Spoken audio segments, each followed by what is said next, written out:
Una corona di fiori. Per fare una corona di fiori, ti ci vuole un pezzo di cartone, un pochi di fogli di giornali, un compasso,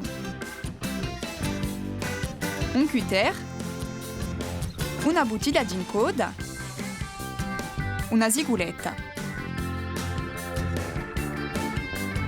Con il compasso disegna un tircione un'anta o cartone, poi uno più ciugo.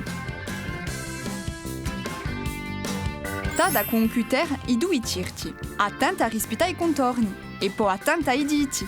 Con una forma pronta e fatta, disegna cacciaredi annanta un pacchetto di fogli di giornali. Tadali in tutta spissezza di giornali. Piega il pacchetto di casci in uso mezzo.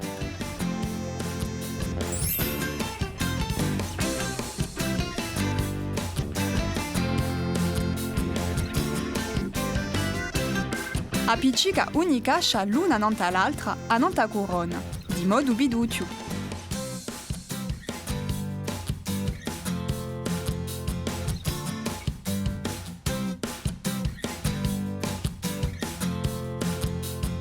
Fa un tafoncedo in un cartone.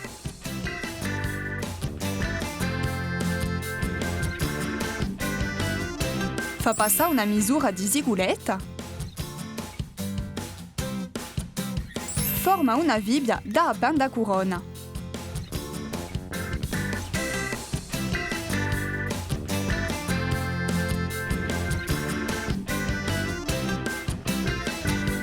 A tocca a te!